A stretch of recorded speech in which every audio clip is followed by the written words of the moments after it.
this story comes from CBS News. Um, William Neil Doc Gallagher, a Texan Christian radio host, has unfortunately conned his elderly listeners out of millions. And we're talking around 32 million. 32 million has been conned from these people. That's a hell of a lot of money to get from people who place their trust in you. So, in a way, these people gifted him their money, and in return, he was gifted a 30-year prison sentence by Judge Elizabeth Beach. I don't know who Judge Elizabeth Beach is, but I like her. This is exactly what should have happened to him. The only downside to this is he's 80 years old, and a 30-year prison sentence to an 80-year-old. How much did it? If it had been a little bit younger, maybe 60 when he was caught, and he could have enjoyed all those years in prison, that'd have been much better. But yeah, this is one of those stories which it's not entirely surprising, but by the same time, it's still really, really sad. So, what are your thoughts on this? Because this kind of stuff really winds me up that people are getting away with this kind of stuff. I'd like some balance from you two lovely ladies. Well, I know that like my first thought when I read this is like I have a thought at least once a week, right? Where I'm always like, I could sell out really hard right now. Just pull like a hard left turn, like join the church, maybe detransition or something, and be like, oh my God, Jesus saved me. If you give me all your money, I can make sure that you get into heaven, just like I'm definitely going to. And while I definitely know that my conscience would never let me do that, it's super satisfying to see that the people who do get super fucked up like that, do super terrible things like that, get caught and get busted. But in reality, though, I definitely think it's hard because there's this balance of like, obviously these people are victims, right? They're preyed upon. It is in no way their fault that this man took advantage of them. However, this comes because they all believe in the shared religion, which gives them this false sense of like security and trust with a man that they don't know. This stranger who absolutely, they have no reason to believe he has their best interests at heart, but because they believe in the same God, allegedly, I won't make any claims on whether or not, I don't know their brains and what they actually do or don't believe, but because they believe they have this shared belief, they were willing to just hand over money to this man. And that's what shocks me. Like, I remember even thinking just paying like tithing in church on Sunday seemed like a fucking crime. Like, I had to get up on my Sunday morning and I have to pay you for this. That's not okay in my book. But these people went above and beyond with that principle. I want to have, and I do have compassion for the people who are affected by this, but it definitely also rings in with like, this is why we talk about, the harms of religion, because it can lead you to trust someone that you absolutely should not. But I don't know how that lands with you guys.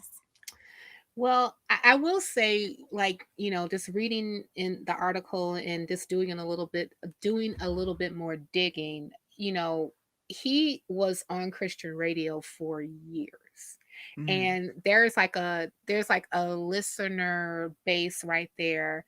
And he one of the things that I believe that I don't know if it was this article or the New York Times article that I read, that he would close out his radio show saying, see you at church on Sunday, right? So he already like presented himself as this trustworthy person that was deemed by God, and that this particular uh uh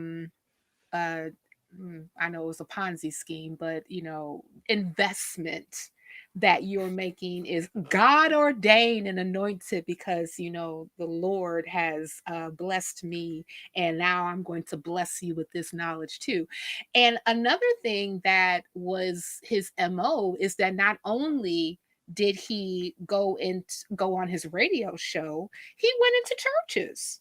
So the pastors of these churches, the ministers, whomever, the elder, or, back when I used to be a Christian, the angel of the house, said to bring them in order for them. Well, that's what they used to say. I love that. That's fantastic. oh, oh, y'all, quick, just indulge me. This is also part of my my ACA contract, with my preacher voice. Giving the honor to God who is the head of my life, giving honor to the angel of this house, to the elders, deacons, and ministers, choir members, praise and worship. We just want to say, welcome you once, I welcome you twice, I welcome you in the name of Jesus Christ. Okay, I'm back. But this is what happened. The church leadership would actually open the door for Dr. Money, Dr. Gallagher, to come on in and give people investment advice and present himself as an upstanding person and who will take care of your money. But a lot of people got bilked out of their money. And the people who he really targeted the most were older people. So can you just imagine being like an older person, a senior citizen? You worked all your life, you have you have like built up a nest egg, through your pension, 401k plans, maybe some, modest investments, and you're ready to retire.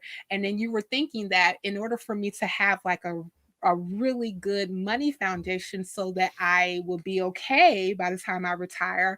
And this guy say he's a man of God, I'm going to invest with his financial group. And then this happens. I mean, can you just imagine how devastating that you would feel? Yeah, that was the thing in the story that really got me, and it's kind of a story of two halves. It's a cautionary tale, and Yeah. it's also an opportunity to kind of teach about skepticism, which I'm all about, teaching people about better thinking. But that was the quote that really gripped me from this article, where it said some of Gallagher's victims spoke about losing trust in people and the depression they now suffer because of losing their savings through Gallagher's company. And Yeah. that's so sad that we can sit here and say, well, you shouldn't have done it. It's easy to do that. But if we just put ourselves in their position for a minute and take it out of the religious context, because this can happen to anybody. It's not just a religious thing where people get conned. And just imagine being that person who's saved all your life, you've worked hard, you've saved up for your retirement, for your grandchildren, for your children to go to college, or whatever that money's for, and all of a sudden it's been taken away by someone who's lied to you. Right. That must absolutely devastate and shatter you to the very core of your existence. How could you ever trust anyone again? Yeah. That is really, really sad. Yeah, I think that there was one of the victims talked about that, like how, she has lost trust in a lot of people now because of what happened to her specifically. I think there was even another quote that said that um I don't trust anyone or anybody anymore except for God and my family. And I'm like, well, maybe you need to add God to that, honey, because dude said that he was coming from God to tell you how to do your money. I'm just saying, but that's just my opinion. Just saying. Arden? Yeah, it's definitely crushing, I mean, we live in a capitalist society, which means you're going to be spending a lot of your life working hard, spending hours of the only life we know we have, putting in labor for someone else so that maybe your kids, or like yours pointing out, your grandkids could have a better life. Mhm. And to have that then taken away from you, I'm sure makes a lot of these people feel like a lot of that work was for nothing. A lot of that wasted time was genuinely wasted and for nothing at that point. And so definitely my heart goes out to them. Yeah. But I think, as you said, Richard, I hope this is taken as like a cautionary tale for people, that just because this man is rich and believes in the same God as you does not mean that you should trust him. And hopefully this will be also a general warning for similar schemes, because you're right, this isn't just a religious thing, although I definitely think that was a probably significant factor in what made these people trust Yeah. Doc Gallagher Definitely. specifically. Oh yeah, most definitely. I definitely believe that he used his platform as this religious Christian radio host and used that as like his I guess like interest to authority that, he was to a person to be trusted, and also the churches that he went to, that's how he was introduced as well, by the church leadership to talk to people about their money. I mean, like, I remember specifically, being in church and having like quote unquote financial gurus coming in to tell us how to deal with our money, and some of them actually had like similar financial groups. I never really, gave money in because at the time I was a college student, so I was broke, so I had nothing to give. but but I can only imagine. I don't know what happened with some of the other people who did invest, but I mean, like, maybe some people made out okay, but maybe some did not. And again, like, I think that there should be definitely some thought patterns to people, especially when they're talking about like giving over lots and lots of money to invest, that they really should do their due diligence and homework on the person, the company, the organization, or whatever that they are investing in, to make sure that they're going to actually get a return on their money. You know, Mm. I mean, and you're right, Richard and Arden, when you were talking about like this doesn't just happen in religious institutions. People who may even be from your community because they look like you, they're part of your culture, they speak the same language as you, all this other stuff, and they present themselves in certain ways, could also look at people can look upon them as trustworthy. I can think of, I'm not going to say the name, but I can think of this one particular guy who is on YouTube.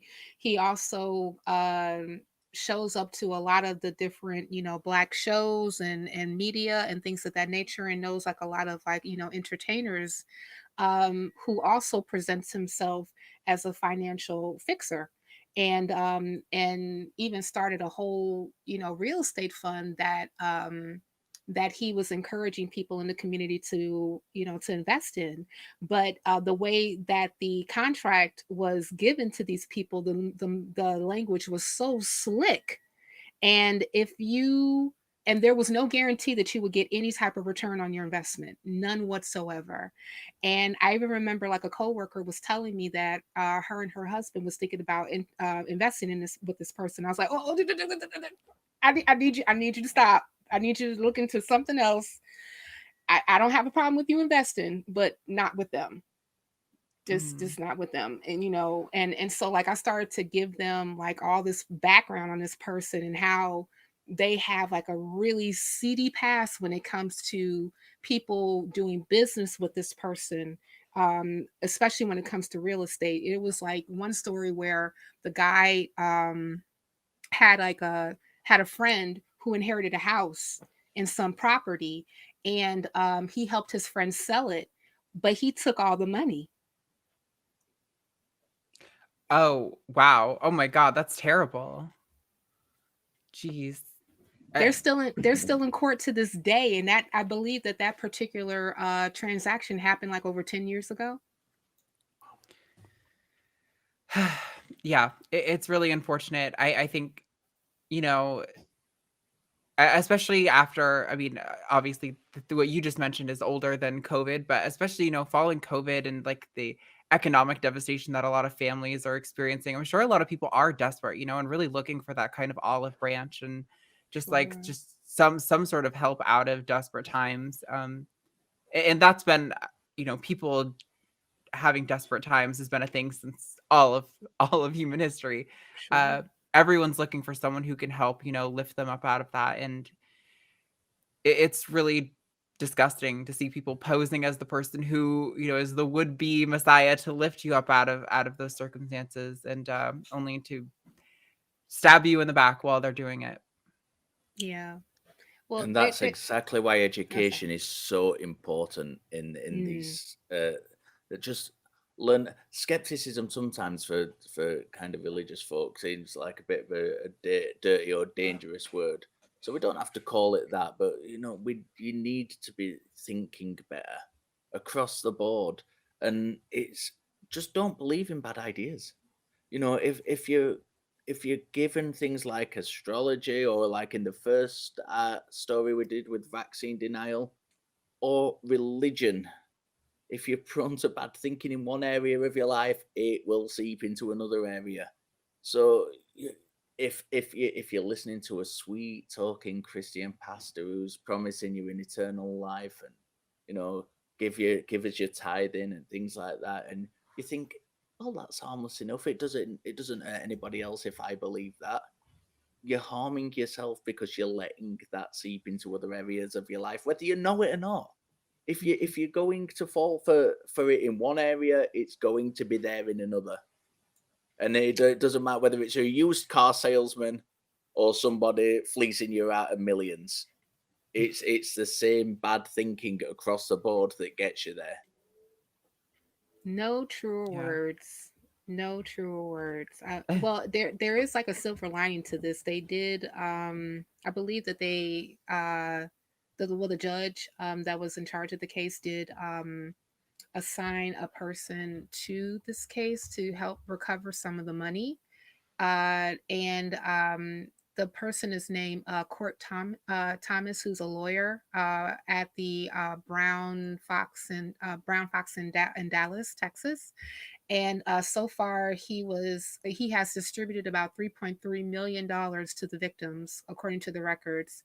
And he's also sued the Salem Media, which is the radio show or the radio company that Doc Gallagher was hosting his show on, so that they can get some more, funding for the people who were victimized from this person.